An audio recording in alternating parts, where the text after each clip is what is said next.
So what do you mean Great. by not yet? Can you clarify what that means to us? Because you want to. Sure. I mean, to start with, I watch your channel a lot. I mean, I was introduced to you by a Muslim on Reddit at some point when I was debating people over there. Okay. I was unemployed, so you know. Anyway, I've been watching your videos. I've for the past 2 years, I think, and through that, during that time, I've also been, reading the Quran. I've been reading the Hadith. I've been reading a lot of other books explaining the Quran. Ibn Kathir and all these other books. I've been blessed with the fact that I can speak Arabic as a mother language. So I have had a lot of different views and faiths before. I was born as an Orthodox Christian, but I left the faith when I was like around 15 years old because it didn't make any sense to me. I was like an atheist for a few years. And then when I turned around 20 or 21, I became a Christian again, but I was part of like a Protestant Baptist church kind of thing. I was there for a couple of years, also didn't really work out for me. A lot of it didn't make any sense. And even though I was a Christian, I never truly prayed to Jesus. Like when I was praying, I was always praying to God. The idea of praying to someone other than God has always struck me as being, I don't know, illogical and just wrong. Like I couldn't do it. So I've always been naturally inclined towards Islam. I also have, I love the Arabic language. I read a lot of Arabic books, poetry, and all these things. And I've always been inclined towards the Quran, especially because of the way that it's written. I've always thought it was beautiful. But the thing is, it's very difficult accepting something that you didn't grow up with, I guess. And even though I can like see a lot of truth in Islam, I have not been able to fully, the name, not Muslim yet. I haven't been fully been able to go, do it, become a Muslim. Sure. So I actually didn't think I would hop on the stream today. I didn't come prepared with too many questions. I can ask a few things off the top of my head, but like in general, I think that there's a struggle, that something that I've struggled with, that many other people could also be struggling with. It's the fact that if I do decide to become a Muslim, I would lose a lot of people in my life, including members of my family. And how do you even like how do people deal with that? Like how can you, like that's such a huge sacrifice, which I understand, you're gaining the afterlife, you would sacrifice a lot of things for that, but still, I mean, I'm it's still very difficult to do that and lose people. So what would be the recommendation if I ever get to that point? Like how do you go about doing that exactly? It's a difficult question, I know, but No, it's not. I was just like, it's kind of reminded me of a verse of the Quran. Chapter 39 of the Quran, verse 15, yeah? So I was bringing the actual verse to read it for you, right? Allah says, فَعْبُدُوا مَا شِئْتُم مِّن دُونِهِ. All right, worship what you will other than Allah. If you want to worship something else, worship something else. قُلْ إِنَّ الْخَاسِرِينَ الَّذِينَ خَسِرُوا أَنفُسَهُمْ وَأَهْلِهِمْ يَوْمَ الْقِيَامَةِ أَلَا ذَلِكَ هُوَ الْخُسْرَانُ الْمُبِينُ. So Allah says the true losers are those who lose themselves and their families يوم القيامة, on the day of judgment.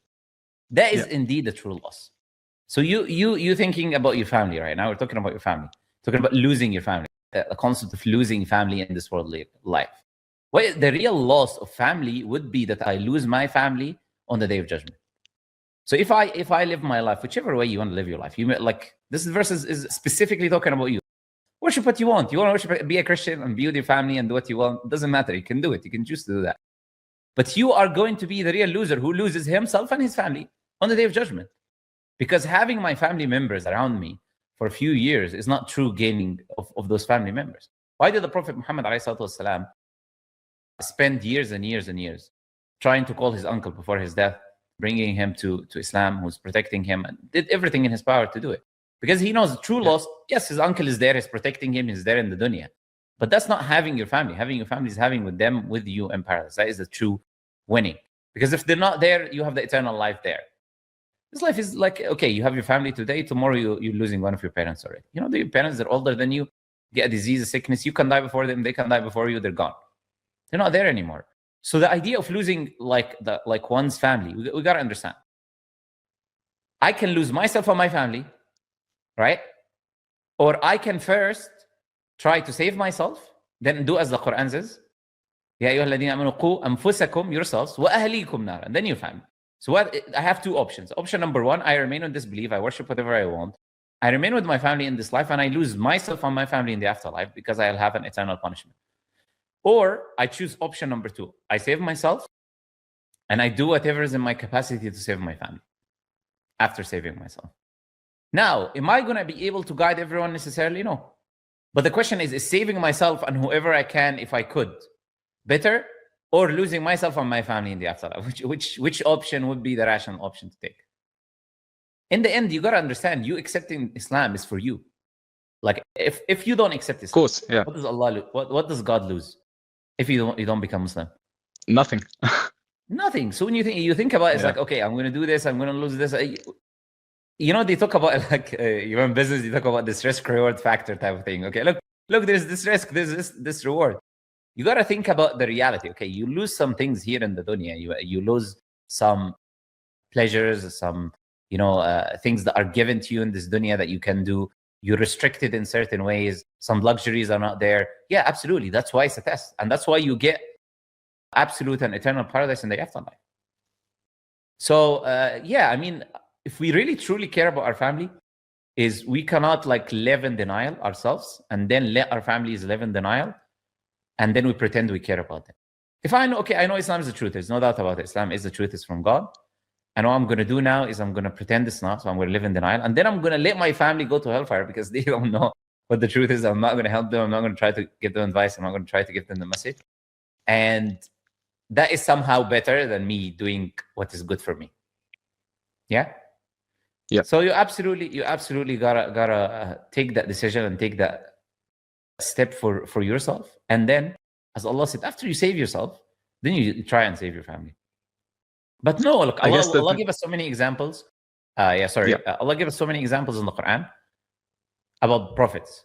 If you read the Quran, the wife of Noah, the wife of Lot, the father of Abraham, the son of Noah, all of these, the mother of Prophet Muhammad, all of these people, and the uncle of the Prophet we just mentioned, all of these people were especially we see in the Quran, we see in the Hadith, that their family members, the uncles of the Prophet were trying to kill him, family members of the Prophet, family members of the prophets, and they couldn't guide them because guidance is not in the hands of us. So we also have to approach this realistically. We're not better than the prophets of God. And God has given us this example to tell us, look, you're not better than these prophets of God. And it is possible, even as not just as a family that is not a Muslim family like yours, even a Muslim family, like let's say my family, tomorrow one of my family members can leave Islam. That's it. What can I do? There isn't anything you can do to save them. Whether you're born in a family, Muslim family or non-Muslim family, the possibility of some of your family members not passing the test is always there because this life is a test. Not everybody's going to succeed. But we do what we can, and we call people to the truth, and we ask Allah to guide whom we can ask Allah to guide. That's it. Yeah, of course. I mean, I obviously, I know what you're saying is logical, and I believe it, and I understand it fully. I guess the thing is, I've never truly thought about like I'm convinced for the most part that Islam is the truth. The thing is, I never thought about like convincing other people in my family or close circle of the same thing, because people around me, well, not just people around me, but like people in general, view their religion as part of their identity more than seeking the truth. For me, it was never about identity. I didn't really care about that because I have my identity in other things. But religion is not about identity, and it's not supposed to be. And religion is about seeking the truth. And while seeking the truth, I've come to find that the truth lies, for the most part, as far as I can tell, in Islam. But for other people, it's like it doesn't matter. Like they tell them, but the Bible says this and that. There's these contradictions, and they're like, that doesn't matter. This is what I was like. This is what I was born on. So just like people in in Quraysh who didn't want to convert because that's the religion of their fathers. So that's kind of the, but if I ever get to that point, inshallah, I definitely will try to make people understand why I think what I think and believe what I believe, and explain it best I can, and hope for the best, I guess. Yeah, that's what I was telling you. I mean, the uncle of the Prophet, he was told by the other people of Quraysh, like, remain on the religion of your forefathers. That was the last thing he told him before he died. Then he was like, okay, he's gonna remain on his deathbed, and he remained on it. So it's the idea is, you said you didn't think about convincing people around, but Islam doesn't teach you to convince. Islam teaches you to convey. So we don't believe that it is upon us to convince anyone. I mean, the truth is innate, and there will always be people who will reject the truth knowing the truth. But if you convey the message, there's also sincere people, even if they think it's a part of the culture. Especially Arab Christians, for example, they're the most, let's say, tough-headed or very, very stick on like following whatever their traditions or whatever, and they wouldn't want to become Muslims, and they have all of these ideas and stories. And I have had many interactions with them, so I know what you mean. I mean, a lot of the Christians in the West are more like liberal Christians. They didn't care much if a Muslim comes to you or whatever. But you have this idea of ta'assub, you know what I mean? When it comes to Christians, that are Arab. So yeah, it's more difficult actually. But in reality, they have more of a evidence against them because they understand the Arabic language. When you listen to the Quran, that's not a speech of a human being. I mean, you can say whatever you want. You can read your Bible, the Kitab al-Muqaddas, whatever you want to call it, and you can see the clear difference between that text and the Quran. I mean, anybody who reads the Quran, anybody who knows the Arabic language, is no way is that person going to read the Quran and be like, oh, that's like other speech of humans. Like, it's just a reality. And you said you looked into poetry, you read poetry. Poetry is completely different again. Whatever you're going to read, whatever you're going to read, you're going to realize, okay, it's nothing like the Quran. And if there's nothing like that's the biggest hujjah on you already, it's biggest evidence against you as someone who's an Arab. So you can have asabiyyah, you can have this like, a love of your like nation or country or whatever, or tradition or culture or lineage, and leave the truth. Or you can be someone who's sincere and who's honest. But also know there were people who are more stubborn, who were around the time of the Prophet ﷺ, who cared a lot more about lineages and these things, and they still accepted Islam. So you never know whom Allah can guide and whom Allah cannot guide. That's it. I mean, if they see you already accepted, I mean, I'm not telling you it's going to be roses and butterflies. Of course, many of them are going to be like very angry, very upset, whatever. But they all already see a change happening, which gets them to think. That already has an impact. I mean, I've been getting a lot of questions like, why do you have all these Islamic books? Why, it's definitely something that people notice, because it's not something that any Christian would do, like just sit for hours reading the Quran. But I think that when and if it does happen, it won't be much of a shock, because it's been cushioned a little bit by the fact that they can see it happening, like they can see the process. Okay, so that's one thing. But the thing is, no, sorry, I was going to mention something funny. I remember, like, I kind of get the idea because I used to work in a place and environment where we work with other people. And that time, that was like years ago now, like a lot, many years ago. And I was still reading the Bible. So I had it, and we would be in the break where you're eating a place where you're eating food, and I would be reading and while I'm eating. And then there was a Muslim coworkers. They would look at me so weird. I'm like, what are you doing? Why are you reading the Bible? You're supposed to be a Muslim. Why are you reading this book? Of course, I'm reading it for the purposes of research and understanding and all of that. Like, but they didn't understand. And some people were like so suspicious as well. Like, are you Christian? I'm like, no, guys, I'm reading the Bible. We're just seeing what this scripture says.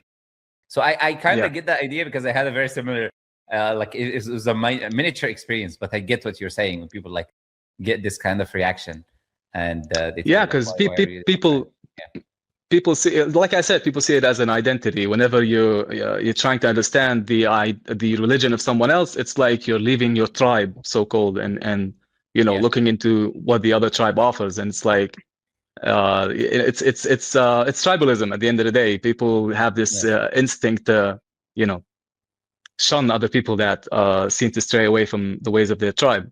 Yes. But that's anyway. So you were mentioning, and I was watching the stream from the beginning. You were talking about the Injeel and the Bible and all that. And there's a question that I've had but couldn't really find an answer to. So I was hoping maybe you could have an answer. So as an Arabic speaker, I know that the word Injeel by itself is not an Arabic word. It's a Greek word from the Evangelion, which just means the good news. Okay. So since and the fact and the reason that it was called Evangelion was because of the original Bible was written in Greek, and that was its name. They wrote it in Greek, and then the name given to it was Evangelion, good news in Greek, and then the name got Arabicized. I don't know what the word is somehow, and it became Injeel later on. So my question was that if the word by itself is not an Arab word, why? And Jesus didn't speak Greek, so when Jesus was preaching, he wasn't preaching Evangelion, he wasn't preaching the Injeel as its name. And the word in the Quran, Injeel, is not an Arab word; it's a Greek word. So my question was that why was it called Injeel, like in the Quran itself? Why not something else? Didn't have a different name back at the time of Jesus? Yeah. So I mean, what do you mean it had a different name at the time of Jesus? When he was preaching it, he was calling it the good news. According to the Bible, yes. Yeah. So but he was speaking Aramaic. He wasn't speaking. Greek. Yes. So in the Quran, there's many words that are Arabized, like you said. And when a word is Arabized, like whether you talk about the names of many prophets like Noah and Ibrahim and whatever, all of these words can be Arabized into the Arabic language, and then we don't say that this word is not an Arabic word, because in languages you can Arabize certain words from one language to another, and then it becomes a part of that language. So when you say Injeel is not an Arabic word, I don't agree with that terminology, because the Quran is the Arabic language, all of it. So you can Arabize a language from a different language into another language, and then it becomes a part of that language. A lot of the words, for example, in English, well, a lot of people don't know this, but the word cat is from the word qit. It's just qit is cat. The word makes sense. The word sugar is from sugar, sugar. Right? Yeah. I can go on coffee, qahwa. I can go on and on and tell you so many words in the English language. Nobody's going to come and say coffee is not an English word. Nobody's going to come and say sugar is not an English word. Nobody's going to come and say algorithm is not an English word. Even it's taking from Khwarizmi, and they translated it or took it into Latin and took it into English, and then now they're using it in the English language. So you can Arabize a word, take a word from one language into another language, and then it becomes a part of the dictionary lexicon of that language. It doesn't make it like a different language. Now, what does the Quran refer to it as? The Injeel, because this is what the people at the time refer to it, and what the people at the time would understand. Yeah, this is what they would understand. This was also their Arabization of the word. I mean, you had people who spoke Arabic who were Christians, or people who spoke Arabic who were Jewish, and this is the term that they would use. So the Quran would use the term that people would understand. But still, I would say it's an Arabic word. It's not a word that is not Arabic. Yeah, I mean, I understand what you're saying. It is an Arabic word now, but like originally, wait, the cat is attacking my phone. Sorry. Yeah, do you understand that all languages in general, because all languages derive from other languages anyway. They all have root languages where you trace back the word coming from this word, coming from that word. So this applies to anything. You understand? So to say, for instance, that this word exists in another language or a previous language or whatever, it means nothing. Still say that this is a part of this language, because all languages derive from one another and split from one another and separate from one another anyways. I mean, yeah, it does make sense. I think the most plausible reason, and this question has always bugged me a little bit, because the Bible was not revealed to Jesus, supposedly, according to Quran. It was revealed to Jesus, and if it was revealed to Jesus, it would have been in Aramaic or maybe in Hebrew, according to the language they spoke at the time. It definitely was not revealed in Greek. And it always kind of bugged me that the word for the Injeel was always the Arabized form of the Greek word for the Bible itself. But I guess the most plausible reason for it. No. But now you're conflating terms. The word Bible and the word gospel are not the same thing. Injeel is not an Arabized. Injeel is not an Arabized word from Bible, because Bible is Biblios. It's from gospel. Yeah. Gospel is a different word, and Bible is a complete different word. Bible is Biblios, a collection of books. That's why even the Arabs would refer to it as al-Kitab al-Muqaddas, the holy book, or whatever term they would use to it. So it's to do with this collection of these different books by these different authors. Now the Injeel, so that word Bible is translation. If you want to say, it would be the al-Kitab al-Muqaddas. It wouldn't be the Injeel. So now this is where the confusion is happening, maybe. Maybe, but it's because we use Bible and gospel interchangeably that I didn't really think about it when I said it. But yeah, you're definitely right. I mean, Bible is not the same thing as gospel. A lot of confusion. Exactly, there's a lot of confusion happening there, because the Quran makes a clear distinction. Between the Torah and Injeel, and we don't believe that the descriptions in the Quran about the Torah and Injeel are about the Bible. We don't believe that. Mm-hmm. So if you're reading it and thinking this is about the Bible, then there's a lot of issues that are going to come up because of that. Because when you see, it's so simple, right? The gospel or Injeel is used in the Bible 4 times for Mark, Matthew, Luke, and John. So gospels. So now you have Anajil. You have plural of Injeel. You have Anajil. You have the 4 Anajil. They say Al-Anajil al-Arba'. You guys say Al-Anajil al-Arba', the 4 gospels. So you have 4 gospels there within what we call the Bible. Right? Yeah. So you have what you call Al-Kitab al-Muqaddas, and then you have the 4 Anajil inside Al-Kitab al-Muqaddas. You have the Bible, and then you have the 4 gospels inside the Bible. That's why I said it's like, clearly we already can tell the difference. It's completely 2 different things. You have already 4 of what we call the gospel inside what you call the Bible. It's not the same thing. And then you have the Old Testament. And then you have the Old Testament, which then you would have all of these different like categorizations. Is the Torah, is it just the first 5 books, or is it the entire Old Testament? All of these stories. In the end, what the Quran refers to as the Torah is the books and the tablets, and the tablets that God himself wrote for Moses.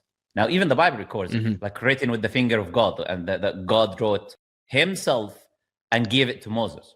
Wrote these tablets and gave them to Moses.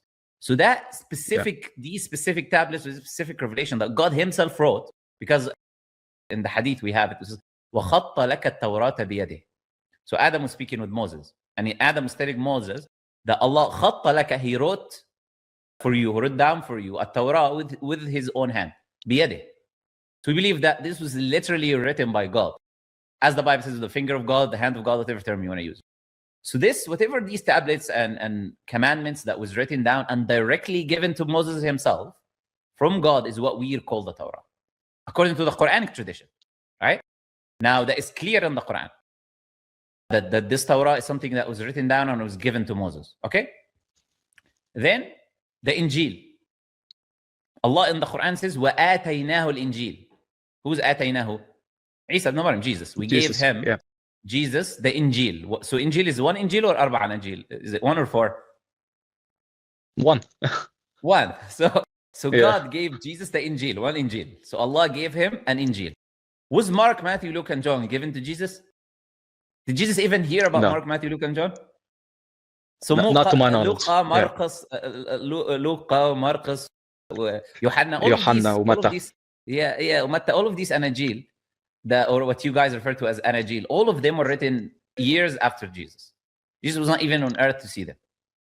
So I think that the confusion comes from the fact that in Arabic, when we refer to the Bible, we say Injeel, and then the fact that inside of the Injeel you have 4 other Anajil. So when we refer to the Bible, we don't usually say, at least in my dialect, we don't say Al-Kitab al-Muqaddas, we just say Injeel. But the fact of the matter is that inside the Injeel itself, there are 4 other Anajil, or 4 Gospels. So I think maybe that's where the remove what you refer to it in your culture, because there's many Arabic Christians. What is written on the book that you have in your hand? Is it written on Injeel? Okay, that's it. It's written الكتاب المقدس. Wait. I actually have one that I got from the church that does say Injeel on it. So that's okay, but you realize that's not the norm. If we go to the obviously, I'm just yeah, that's not the norm. The norm this is a new thing now they're trying to introduce. They're like they're trying what this new people are trying to do is like, oh, Muslims, the Injeel, say the Injeel they believe in is this. Yeah. No, that's not what we believe in. Plus, even if you wanna, like, you see the plus confusion I can give you. So number one, we agree. Like, go anywhere in the Arab land, in the Arab world, with the Arab Christians, on their book it would be written Al-Kitab al-Muqaddas. That's what's written on their book. Yeah, right. True. Now, if we say actually that book that you have is Injeel, this new update that we got from this church, if we actually updated and say it's actually Injeel, does Injeel include the Torah? How does Injeel include the Torah? You see how I think that the one that I have that says Injeel is just the New Testament. So okay, that's different. That's what I'm saying. Like, but you see, that's what I'm telling you. It's not the norm, because what is called the Bible includes the Old and New Testament, right? What you would call Al-Ahd al-Qadim Al-Ahd al-Jadid. This is all your references now, Old Testament, New Testament. You would call it Al-Ahd al-Qadim and Al-Ahd al-Jadid. So in reality, what you call the Bible is what you call Kitab al-Muqaddas is what's referred to as the Bible. And we were talking about the etymology of the words, the root of the words or whatever. The word Bible and the word Evangelion or gospel, something like that, are all different. Yeah, they're all different. They're not the same, basically. So you're making an incorrect, I would say, mix there when you were equivocating them together. Yeah, like I said, it's probably because we just refer to it as Injeel. So that has always been the confusion, I think. But I think that now that I think about it, and after you said it, it makes a lot more sense to just go by the name that people know, even if it wasn't the original name for it. Yeah. So Yeah. But yeah. I mean, you have to address the people with the thing that they know. So if let's assume there is a name. By the way, even when you say that Evangelion is specifically a Greek word, how can you prove that word did not exist in Aramaic and then it was translated into the Greek? Can you prove that the actual word? Because we know that the Roman Empire adopted Christianity. So Christianity was there before the usage of the Greek language. So whatever word that Jesus used, if he spoke Aramaic, or you will have some scholars say, oh, he spoke Asian Hebrew, he spoke Aramaic, whatever. Like, okay, he spoke Aramaic. Most scholars would say he spoke Aramaic. So if he spoke Aramaic, then what did he refer to it? What did he refer to the good news as? And then you would know that those Greek people took that word from it. So it's easily possible to say that he was using a word close to the word Injeel. Very close, if not even the exact same pronunciation of it, because they're all Semitic languages, Arabic, Hebrew, and Aramaic. And then that they used it, translated that word or changed that word or made it into Greek, into Evangelion. So you could be looking at things the other way around. You understand what I'm saying? Yeah, it could be. Yeah, for sure. But the thing is, that would be just... Sorry, yeah. So that's one thing. The other thing, that if we were to accept, okay, there's a different word that was used, original word that was used in Aramaic. If you take that approach, and we say that's actually a Greek word, and then people started using it, and it became the common word, and this is what people refer to it as. If the other word, whatever it was, if the Quran uses it, people wouldn't understand what this is even. Like, it'd be like, what are you talking about? Because now the word is used. Like, you have to refer to what people know. If you use a word that nobody uses it anymore, nobody knows what that's died now with the Aramaic language or something, nobody's going to understand what you're saying. So, of course, you're going to have to refer to the people with that which they know. But what matters is this. What is the Islamic definition of the word Injeel? Which would be, whatever was given to Jesus at the time. Exactly. And not necessarily something that was written. Yeah, exactly. So to remove any of that mixture confusion between it and the Bible and whatever, which is already saying it's a complete different word anyways, to remove that confusion, you just look at how Islam defines that Injeel versus what Christians today define that Injeel. Sure. I know you said you're not necessarily Christian anymore. I'm just like happening in. I never truly was, I guess. Yeah. Yes. No, it's fine. I mean, I was brought up Christian. My family is Christian. I have a very Christian name, which I'm not going to reveal on the stream, but it's fine. Okay, so that definitely clears up the confusion, because I honestly Googled it and I looked like on ChatGPT and I couldn't really find an answer that made sense, but that does definitely clear up that. the thing is, when I watch your videos, I have a lot of questions. When I read the Quran, I have a lot of questions. I forget to write them down, and I came up on the stream today spontaneously. Yeah. So I would hope to have another chance at in the future. Yeah, my question to you then would be, if you don't have any question, Sure. I have a question for you, or you I do have not. something Yeah. else you want to ask. Okay. No, so not really, okay. yeah. Then my question to you would be then, what is stopping you from accepting Islam? What is preventing you from accepting Islam? If you don't have questions on your mind right now, that means you don't have anything obstacles. If an obstacle is there, you're going to know what it is in your mind. What is the obstacles that are preventing you? Since you said you've been watching for years, you said that you've been doing research and whatever. What is stopping you from taking that step and becoming a Muslim then yourself? We already spoke about your family. You mentioned that's probably Sure. been an obstacle. Other than that, what is really preventing you and stopping you from taking that step and becoming a Muslim? I guess the fact is that I do see the truth in Islam. I do think that Islam, like everything that I've read in the Quran, and plenty of the things that I've seen in the Hadith as well, and like in general, have been something that have been. I felt that they were the truth, right? Okay. So the Islam being truthful and the message or the main message of Islam being truthful has not been an issue to me. I guess the issue for me has always been that I want to be 100%, like 1,000% sure before taking that step, because as I said, I would be it's a risk. It's going to be life-changing if I become a Muslim and I come out as Muslim, so-called. It would be a huge step for me, and I don't want to do that before I'm like 100,000% sure that okay, this is it. I like this is the truth. All right, perfect. Let's do it then. I'm gonna ask you the question. I'm gonna ask you the same question. What are the evidences of Islam that you already heard about? So let's ask this question first. What are these evidences of Islam that you've heard about, that you know about? Well, I mean, I would start with the fact that it speaks to me. That like when I was a Christian, or when I was a believer, I guess, and I was trying to find, because I was a Baptist for a while. I went back to the Orthodox Church, which I was born in, because I thought, okay, so Protestants, they changed the scriptures and they did all of this 1,500 years later. The church that was there from the beginning had to be the truth. And then I went back to the beginning and I started studying the history of the Orthodox Church, and I found out that it wasn't truly always it wasn't always the true church, and there were other churches and other faiths that believed different things. So sorry, I forgot what the question was. I said, what are the evidences? You start with what it speaks to you. Sure. Sorry. Yeah. So I went through a lot of different faiths, and the one faith that I've always had inside of me that felt right was that there was only one God, that Jesus was not truly actually God in human form, that the Trinity did not make any sense, that the idea of salvation, I've always struggled with the fact that salvation has been, through a cross. A man, God had to die as a man on a cross in order for me to be saved. That did not make any sense to me. So the truth of Islam that I've always found to be I guess truthful is the thing that I've always believed since I was able to believe in anything, is that there was one God, that I was saved by his mercy and his grace through my belief in him and following him, and not through blood sacrifice and all these things. So like the basis of Islam for me has always been the truth. Like even as a Christian, I believed in these things. Even without calling them Islam, I believed in them.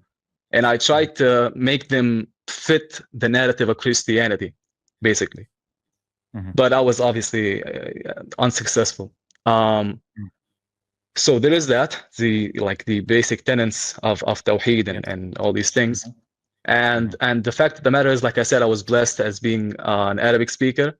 And reading the Quran, I can I read a lot of books. There is nothing like the Quran, honestly. So the Quran has always been a source of comfort, I guess, in a lot of things. And I haven't had a single ayah in the Quran that I've read and I thought that wasn't the truth so far. So I can see the truth in Islam, but I guess I'm just not ready to take that step. I just want to, like, I read a lot of Islamic books. I'm reading the Quran. I'm reading Rahiq al-Makhtoum, the Seerah of the Prophet. I'm reading books on jurisprudence, al-Fiqh al-Muyassar, and a lot of other books. I want to know everything about Islam before taking that step, which I realize is not the best way to go about this. No, it's impossible. I'm just just the best way, but it's it is. Yeah.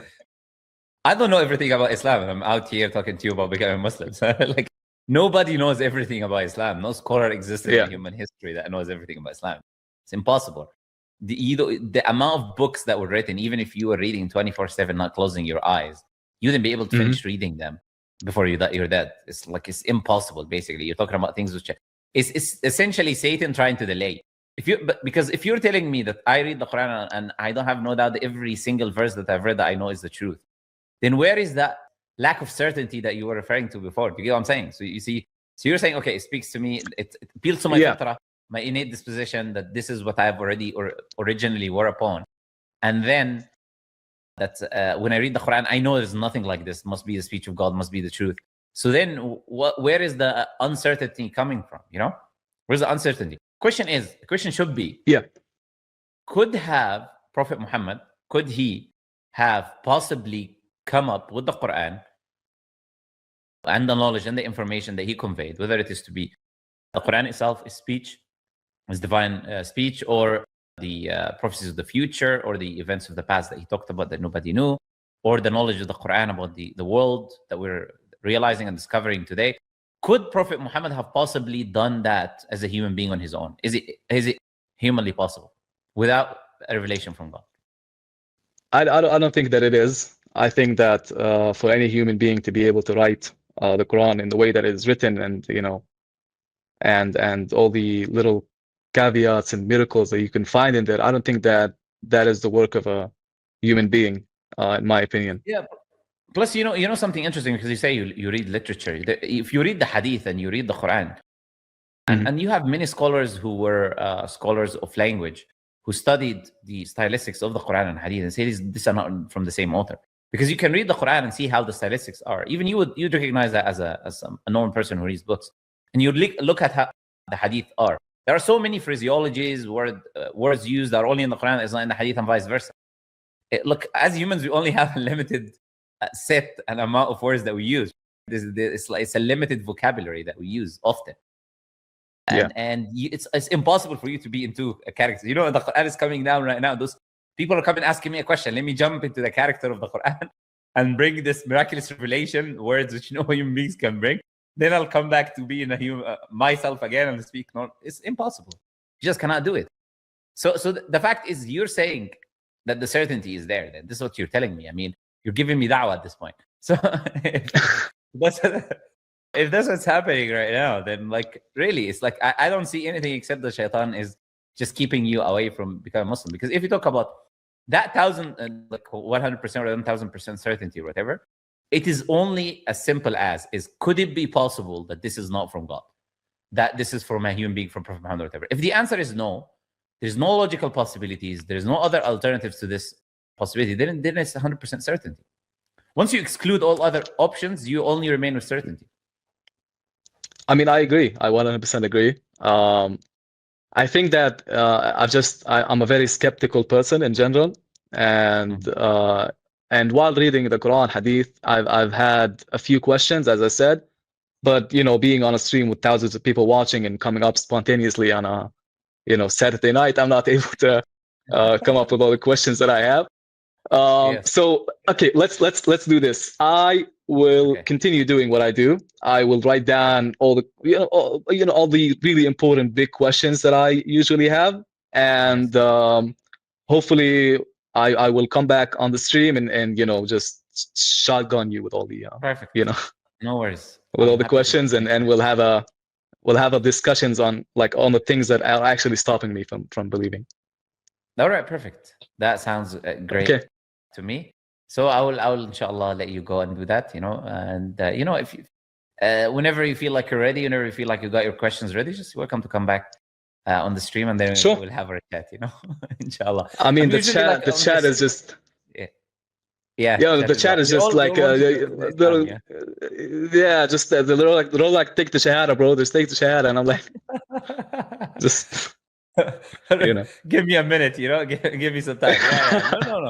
No. It's because the thing is, they see you there. They see you're saying the Quran is from God. They see you agreeing with the message. They see you that that this cannot be from anyone else. So they're like, okay, there should be nothing stopping you except the fact that you're stopping yourself psychologically. And we don't know when we're gonna die. We don't know. They want goodness for you. They want you to take that step since you're there. But if someone like doesn't know at all, have no clue about Islam, is just researching and learning, I wouldn't even like tell them to take the shahada. Like, okay, do your research, come back, and then we'll have a chat. But yeah, write down all the questions you want, and I'm here. Welcome to come back and have a different chat. Okay. And sounds great. Yeah, no worries. Pleasure talking to you. It was nice talking to you too. Coming on. All right, see you. Bye. See you. Bye-bye.